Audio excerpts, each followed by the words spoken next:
Pemirsa, Koalisi Satu Suara untuk Keadilan Korban Kekerasan Seksual mengutuk vonis bebas pelaku pelecehan seksual oleh Majelis Hakim Pengadilan Negeri Kalianda.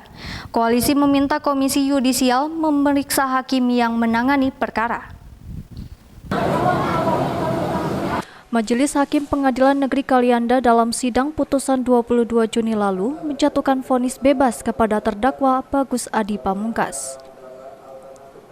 Terdakwa yang menjabat Kepala Desa Rawa Selapan, Kecamatan Candipuro, Lampung Selatan, tidak terbukti melakukan pelecehan seksual staf desa berinisial RF. Majelis Hakim yang dipimpin Fitra Renando menyatakan terdakwa tidak terbukti secara sah dan dinyatakan tidak bersalah atas dakwaan jaksa penuntut umum. Koalisi Satu Suara untuk Keadilan Korban Kekerasan Seksual yang terdiri dari berbagai NGO dan lembaga perempuan di Lampung mengutuk keras putusan hakim. Keputusan bebas terdakwa pelecehan seksual sebagai langkah mundur aparat penegak hukum di tengah komitmen pemerintah menekan kasus kekerasan seksual.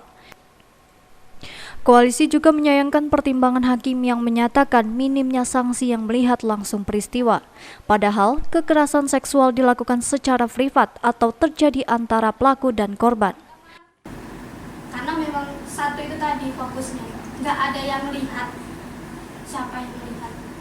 Kan saksi yang melihat mereka keluar dari ambulan, bukan melakukan hubungan seksual. Berarti saksi yang meringankan korban juga nggak menjelaskan hal itu? Pada saat itu sudah dijelaskan dan itu yang diabaikan justru itu. Jadi semua saksi yang kita hadirkan itu memang diabaikan. Hakim justru hanya fokus kepada korban dan menanyakan bahwa ada nggak saksi yang melihat, kamu bagaimana, kenapa kamu mau, nggak substansif. Dan itu justru kemunduran ya kalau kita melihat kasus kekerasan seksual harus ada yang melihat. Koalisi Satu Suara meminta Komisi Yudisial dan Mahkamah Agung memeriksa Hakim Pengadilan Negeri Kalianda. Putusan hakim bukan saja tidak adil kepada korban, putusan ini dapat merusak mental dan psikis korban.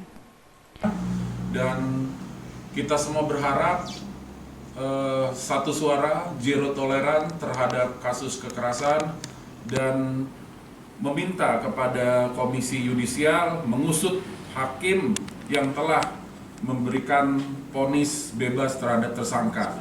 Bukan tidak mungkin hakim bersekutu dengan tersangka atau ada permainan apa di balik ini.